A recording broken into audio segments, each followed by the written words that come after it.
කරන්න යන්නේ බයොලොජි 10 වෙනි පාඩම කියන්නේ විවහාරක ජීව විද්‍යා පාඩමේ ඉතාම වැදගත් කොටසක් වන ඩෙන්ගු රෝගය සහ ඒකෙන් අපි කොහොමද වළක්වා ගන්න ආශ්‍රිතව තියෙන පාඩම. මේක මේ දවස්වල බොහොම වටින පාඩමක් වෙනවා. මේ දවස්වල අර මේ වැස්සත් හා ඒ ආශ්‍රිතවත් සමග ඩෙන්ගු රෝගය ඉතාම ප්‍රබල වශයෙන් මේ දිස්ත්‍රික්කවල ව්‍යාප්ත වෙලා තියෙනවා. ඒ අනුව අපි මේක ඉස්සරහට කතා කරගෙන යමු. කොහොමද මේ ඩෙන්ගු රෝගය කියන්නේ මොකද්ද? ඒක කොහොමද සම්ප්‍රේෂණය වෙන්නේ සහ එකකින් අපි බේරෙන්නේ කොහොමද කියලා මේක අපි කතා කරගෙන යමු මේ විවහාරික ජීවිතය 10 වෙනි පාඩම තියෙන කාරණා තුලින්. පළවෙනිම ඩෙන්ගු රෝගය කියන්නේ RNA වෛරස් එකක්. මේක ආබෝ වෛරස් එකක් තමයි මේක ප්‍රධාන මේක ආබෝ වෛරස් එකක් විදිහට ගන්නවා. මේක සම්ප්‍රේෂණය වෙන්නේ ඊඩිස් ඊජිප්ටයි සහ ඊඩිස් ඇල්බෝපික්ටස් කියන මදුරු දෙවර්ගයෙන් මේක ප්‍රධාන වශයෙන් මේක මේ සම්ප්‍රේෂණය වන්නේ මේ ගෑනු මදුරුවන්ගේ මාර්ගයේ.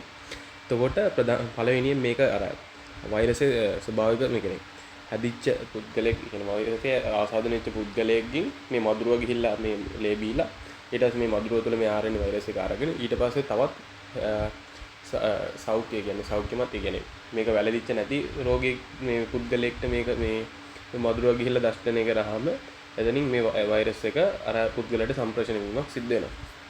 එතකොට මේකෙදි මේ ලේ උරා බොන ගැහැණු මදුරු ශරීරයට වෛරසය ඇතුළු වේ. ඒ මදුරුවාගේ මධ්‍යන්ත්‍රයේ වර්ධනය වී පසුව ලාල ග්‍රන්ථ කරා ගමන් කරන. ඉන්පසුව මදුරුවා නිරෝගී පුද්ගලයා දෂ්ට කරන විට වෛරසය ඔහුගේ රුධිරයට ඇතුළු රෝගය ඇති කරයි. එතකොට පළවෙනි මේ මදුරුවාගේ ශරීරයේ වෛරසය වර්ධනය වීම සඳහා දින 8ක් 10ක් අතර ප්‍රමාණයක් ගන්නවා. ඊට පස්සේ මිනිසාගේ ශරීර රෝග ලක්ෂණ මතුවීමට ඒක දෂ්ටනයේ ඉඳලා දින 2ක් 7ක් අතර ප්‍රමාණයක් යනවා. මේක කියන්නේ මේ ඉන්කියුබේෂන් පීරියඩ් එක කියලා හඳුන්වනවා. මේක තුලින් අපිට බලා ගන්න පුළුවන් වෙනවා මේ තියෙන්නේ මුලින්ම මේ දෂ්ටනය කරන අවස්ථාව. ඊට පස්සේ දින 2ක් 7ක් ඇතුළත පස්සේ තමයි මුලින්ම අපිට රෝග ලක්ෂණ පෙන්වන්නේ. මුලින්ම අපිට දැක ගන්න පුළුවන් වෙන්නේ අර ප්‍රධාන වශයෙන් මේ රෝග ලක්ෂණ විදිහට අපිට බලා ගන්න පුළුවන් වෙන උණ හිස ඔළුව රිදීම ඊට පස්සේ බඩ රිදෙන එක ඊට පස්සේ වමනය වගේ දේවල් තමයි මුලින්ම මේකේ රෝග ලක්ෂණ විදිහට බලා ගන්න පුළුවන්. මේකෙදි අපිට මේ උණ රෝග කියන්නේ ඩෙන්ගු රෝගය ප්‍රධාන කොටස් තුනකට බෙදන්න පුළුවන්. එකක් මුලින්ම අපිට එන්නේ මං කියව ඉන්කියුබේෂන් පීරියඩ් එක. ඊට පස්සේ එනවා අපිට ෆෙබ්‍රයිල් ෆේස්. ෆෙබ්‍රයිල් ෆේස් කියන්නේ මං කියව මුලින්ම උණ හැදෙන එක. උණ අර දර්ශනය කරලා මේකේ අර මුලින්ම මුළු ඇඟ පුරාම මේ වෛරස් එක පැතිරලා ඊට පස්සේ මේකේ අර අපේ ප්‍රතිශක්තිකරණ පද්ධතිය ඇති කරන ප්‍රතික්‍රියාවක් විදිහට තමයි මේ උණ එන්නේ. එතකොට මුලින්ම උණ එනවා. මේ උණ සාමාන්‍යයෙන් දවස් 2ක් 3ක් අතර ප්‍රමාණයක් තියෙනවා. ඊට ක්‍රිටිකල් ෆේස්. ක්‍රිටිකල් ෆේස් එකේදී අපේ දේහයේ අපේ දින මේ රුධිර පට්ටිකා ප්‍රමාණය. ඒ කියන්නේ ප්ලේට්ලට් ප්‍රමාණය සෑහෙන්න අඩු නොවට අහලා ඇති. ඩෙන්ගු හැදිච්ච කෙනෙක්ගේ සෑහෙන්න රුධිර ප්ලේට්ලට් ප්‍රමාණය පහළට බහිනවා. මේ ක්‍රිටිකල් ෆේස් එකේ තමයි ඒක වෙන්නේ. පසුව මේක හොඳ අතර හැරෙනවා. ඒ කියන්නේ රිකවරි ෆේස් එක. ඊට පස්සේ ක්‍රමක්‍රමයෙන් මෙම රුධිර පට්ටිකා ප්‍රමාණය, ඒ කියන්නේ ප්ලේට්ලට් ප්‍රමාණය ක්‍රමක්‍රමයෙන් මේ ඉහළට නැගීම සිදු වෙනවා. ඒ අනුව මුලින්ම ඉන්කියුබේෂන් පීරියඩ් එක, ඊට ෆෙබ්‍රයිල් ෆේස් එක, ඊට ක්‍රිටිකල් ෆේස් සහ රිකවරි ෆේස්. ඊට පස්සේ අපිට මේ ඩෙන්ගු රෝගී හඳුනා ගන්න මුලින්ම අපි NS1 ඇන්ටිජන් එක කරනවා. ඒ කියන්නේ අපිට උණ සාමාන්‍යයෙන් දවස් 3ක් විතර ගියාම තමයි මේක කරන්න උණ හැදිලා. ඊට පස්සේ අපි බලනවා ඊට පස්සේ දවස් 5ක් විතර ඇතුළත අපි මේ කොහොමද උණ රෝගී හොයාගන්නේ. ඊට පස්සේ අපි බලනවා IgM එක. IgM ඇන්ටිබොඩි එක. ඊට පස්සේ දවස් 7ක් විතර ගියාට පස්සේ IgG ඇන්ටිබොඩි එක තමයි මේ පිළිවෙලට තමයි අපි ඩෙන්ගු රෝගී හොයාගන්නේ කොහොමද මේකට හැදිලා තියෙන්නේ කියන දින වකවානුව සහ කොච්චර කාලයක් හැදිලා තියෙනවද කියලා. ඉතින් මේක අපිට ඉතාම වැදගත් වෙනවා මේ රෝගියා කොච්චර කාලයක් මේක හැදිලා තියෙනවා සහ ඒකට එයාගේ රෝගී තත්ත්වය අවස්ථාව අඳුර ගන්න සහ මෙයාගේ මේ රෝග ව්‍යාප්තිය අඳුර ගන්න මේක ඉතාම වැදගත් වෙනවා. මේ හරියට මේ එයාගේ මේ තත්ත්වය දැක බලා ගන්න එක. ඊට පස්සේ අපි යමු මේක මම කියව මුලින් මේක ප්‍රධාන වශයෙන් අර මේ ව්‍යාප්ත කරන මදුරු ආකාර දෙකයි ඊඩිස් ඊජිප්ටයි සහ ඊඩිස් ඇල්බෝපික්ටස්. මේලයි සාමාන්‍යයෙන් කුඩා ප්‍රමාණයේ මදුරුව මිලිමීටර් 7ක් 7ක් අතර ප්‍රමාණයක් වෙනවා. සිරුරේ කළු පැහැති සහ සුදු ඉරි සහ සුදු ලප තියෙන්න පුළුවන්. කකුල් වල සුදු වලලු දක්න ලැබෙනවා. පියාපත් එක යුගලක් තියෙනවා. වේගෙන් පියාසර කරයි. ප්‍රධාන වශයෙන් මේ කට්ටිය ගන්නේ දෂ්ට නිකරන උදේ සහ සවස දිව කාලයේ දෂ්ට කරනවා.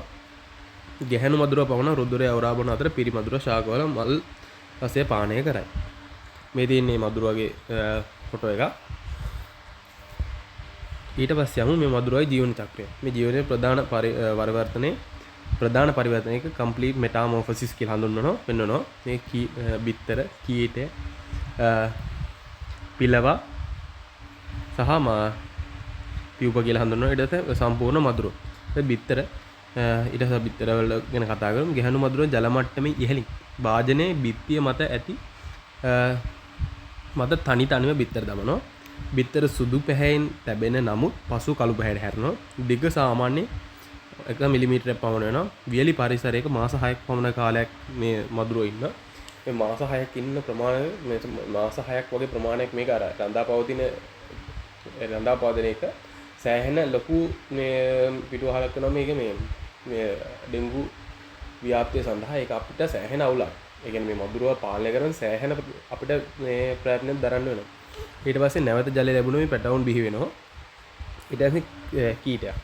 මේ ජලයේ ජීවත් වෙන ශරීරයේ කොටස් තුන හිස උරස සහ උදරය.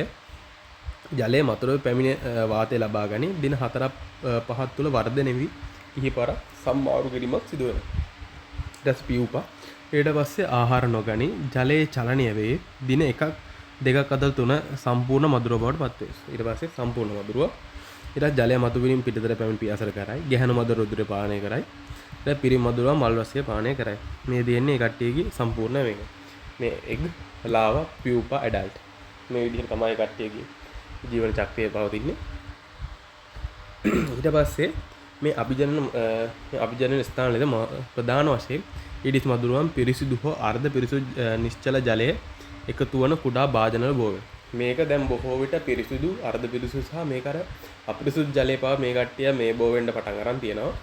ඊට පස්සේ මේක අර උදාහරණ විදිහට අපිට භාවිතයෙන් ඉවත් කළ ටයර්, ටින් කෑන් බෝතල්, පොල් කටු, මල් පෝච්චි, මල් බඳුන්, වතුර ටැංකි, වැසි ජලය එකතු වෙන භාජන, ශීතකරණයේ ජල තැටි, තල්කොළ, කෙසෙල් කොළ වැනි ශාක කොටස්, ආගමික ස්ථානවල මල් බඳුන්, ඊට පස්සේ සතුන්ට ජලය දමන භාජන. ඊට පස්සේ අපි මේ ඩෙන්ගු රෝගයේ ලක්ෂණ බලමු. ඩෙන්ගු රෝගන ලක්ෂණ හදිසියෙම ආරම්භ වන අතර උණ දින 3-7ක් අතර ප්‍රමාණයක් පවතී. මම ඉස්සෙල්ලා සඳහන් කරා අර ෆිබ්‍රයිල් ෆේස් එක. ඒ ෆිබ්‍රයිල් ෆේස් එකේදී උණ ක්‍රමක්‍රමයෙන් වැඩි වීමක් සිදු වෙනවා. මේක අර එකපාරම වගේව තමයි මේක මේ උණ වැඩි වීම සිදු වෙන්නේ. මේක සාමාන්‍ය රෝගී ලක්ෂණ වෙනවා. හදිසි අධික උණ, හිස රදය, ඇස් පිටුපස වේදනාව, මාංශ පේශිය සංදි වේදනාව, අස්ථි වේදනා, වමනය, ඔක්කාරය, සමේ රතු පැල්ලක්. මේ තියෙන ඒවා ටික උණ, වමනය, කැස්ස, ඊට පස්සේ රතු ඇස්, ඊට පස්සේ රෑෂ් එකක් එන්න පුළුවන්. සමේ ආසාදනයක් වගේ පොඩි රතු පාට පැචස් රෑෂස් එන්න පුළුවන්. ඊට පස්සේ ඔළුව එරිදෙන, ඊට පස්සේ ඩයරියා. ඩයරියා කියන්නේ මේ පාචනය. අනතුරු ඇඟීමේ සංඥා කියන්නේ මේක ගොඩක් විතර ක්‍රිටිකල් ෆේස් එකේ.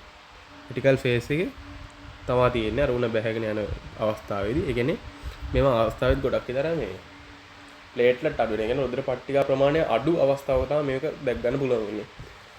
තෝරත් දැඩි උදර වේදනාව, නොනවතින වමනය, අධික නිදිමත හෝ අලස බව, නොසන්සුන් බව, අකුමාව විශාල වීම, නාසයෙන් හෝ උදර මාසෙන් ලේ ගැලීම, සමයට ලේ ගැලීම, පෙනහළු හෝ උදරයේ කුහරයේ දියරේ එකතු වීම, රුධිරයේ පීඩනය අඩු වීම. මේකෙදි මේ ලේ ගැලීම සිදු වෙන්නේ ප්‍රධාන වශයෙන් මේ රුධිර පට්ටිකයෙන් ප්ලේට්ලට් වලින් තමයි රුධිර කැටි ගැසීම සිදු වෙන්නේ. මෙතන රුධිර පට්ටිකා ප්‍රමාණය අඩු වෙනවා කියන්නේ මේක අර ලේ ගැලීම ඇතිවීම සම්භාවිතාව වැඩි වෙනවා. ඊට පස්සේ මේ වගේ රෝග ලක්ෂණ ඇතිවීම වහාම රෝගහල් ගත කරන්න ඕනේ. ඊට පස්සේ යමු සිවියර් ඩෙන්ගු ෆේස් එක. මේක බොහෝ විට එක්වරක් ඩෙන්ගු රෝගේ වැළඳුණු කෙනෙක්ට තමයි බොහෝ විට හඳුනන්නේ. මේක පළවෙනි අවස්ථාවෙන් වෙන්නත් පුළුවන්. මේ පැය 24-48ක තීරණාත්මක අවධියේ පහත් තත්ත්වය ඇති විය හැක. මේක දරුණු රුධිර වහනය, ඩෙන්ගු කම්පන, ඒ කියන්නේ ඩෙන්ගු ෂොක් සින්ඩ්‍රෝම් කියලා කියන බහු අවයව අකර්මණ්‍ය වීම සහ මරණය. ඊට පස්සේ අපි යමු වාහක පාලනයට. මේ වාහක පාලනය තමයි අපිට ගන්න පුළුවන් හොඳම සහ වැදගත්ම ක්‍රියාමාර්ගය මෙම ඩෙන්ගු පාලනය කිරීම සඳහා. මේ වාහකයා මගින් තමයි මේක අරන් යන්නේ. වාහකෙක් නෑ කියන්නේ ඩෙන්ගු සම්ප්‍රේෂණය වීමක් නෑ. එතකොට ප්‍රධාන වශයෙන් පරිසර කළමනාකරණය. සතියකට වරක් නිවස හෝ ආවට පරීක්ෂා කිරීම, ජල එකතු වෙන භාජන ඉවත් කිරීම, ටයර්, කෑන්, බෝතල්, පොල් කඩු විනාශ කිරීම, ජල ටැංකි හොඳින් වසා තැබීම, මල් බඳුන් වල ජලය නිතර මාරු කිරීම, කුණු ලිසිනස බැහැර කිරීම, වෙහි පීලි සහ ගටාර පිරිසුදු කිරීම. ඊට පස්සේ ජීව විද්‍යාත්මක පාලනය, මදුරු කීටෙන් ආහාරයට ගන්න මත්ස්‍යයන් භාවිත කිරීම. මේක අර අපිට ගන්න පුළුවන් ගප්පි, රස්බොරා ඩැනිකෝනියස් කීටෙන් ආහාර ගන්න අනිකුත් දේශීය මත්ස්‍ය. ඊට පස්සේ අපිට මේක මේ බැක්ටීරියා වර්ගත් පාවිච්චි කරන්න පුළුවන්. මේක අර අවකට අහලා BTI බැක්ටීරියා කියලා. බැසිලස් තුරින්ජේසිස් ඊස්ට්‍රාලේනේසිස්. එතකොට මේක මදුරු කීටයන් විනාශ කරන බැක්ටීරියාවක්. කීටයන් ආහාරයට ගත් පසු විෂ නිපද වුණ ආහාරයට මරණයටපත් කරනවා. මිනිසුන්ට සහ අනෙකුත් සතුන්ට සාපේක්ෂව ආරක්ෂිත බව ආරක්ෂිත තත්ත්ව මේ කට්ටිය හදනවා. ඊට පස්සේ රසායනික පාලනය, ලාවිසයිඩ්ස් කියන්නේ මේ ලාවා, ඒ කියන්නේ කීටයන් මරණ කෙමිකල්ස් හා රසායනික ද්‍රව්‍ය භාවිත කරන්න පුළුවන්. අවශ්‍ය අවස්ථාවල ෆොගින්, ඒ කෘමිනාශක ගිහින්න පුළුවන්. ඊට පස්සේ රසායනික පාලනය සිදු කරන මේ සෞඛ්‍ය බලධාරීන් උපදෙස් මත තමයි සිදු කරන්න ඕනේ. ඊට පස්සේ පුද්ගලික ආරක්ෂාව, අපි සම්පූර්ණ ශරීර ආවරණයක නැඳුම් ඇඳීම, මදුරු විකර්ෂණ නැත්නම් රෙපලන්ස් භාවිත කරන මදුරු තෙල් භාවිත කරන්න පුළුවන්. ජනෙල් හා දොරවල් දැල සවි කරන්න පුළුවන්. නිවස හා පරිසරය පිරිසුදු තබා ගන්න පුළුවන්. සතියකට වරක් මදුරු මර්ධනය වැඩසටහන් සිදු කරන්න පුළුවන්. මේ විදිහට තමයි අපි මේ විදිහට අපි කොහොමද මේ ඩෙන්ගු රෝගේ වැළඳෙන්නේ, කවුද ඩෙන්ගු සම්ප්‍රේෂණය කරන මදුරුවා සහ මේ කොහොමද වැළකන්නේ මේ ඩෙන්ගු රෝගේ වළකන්නේ කියලා අපි හොඳට පැහැදිලි කිරීමක් කරගත්තා. මම හිතනවා ඔය කට්ටියට හොඳ අවබෝධයක් එන්න මේ 10 වෙනි පාඩමේ ඩෙන්ගු රෝගය ගැන තියෙන පාඩම ගැන. එතකොට මේ ඉස්සරහටත් මේ වගේ වීඩියෝ බලාපොරොත්තු වෙන්න. අපි හොඳ වීඩියෝ බලාපොරොත්තු වෙනවා. අපි අපේ Telegram channel එක සහ WhatsApp group එකේ links ටික first comment එකේ දාලා තියෙනවා. ඊට පස්සේ channel description එකේ දාලා තියෙනවා. ඒවට join වෙන්න. සහ බොහොම ස්තුතියි.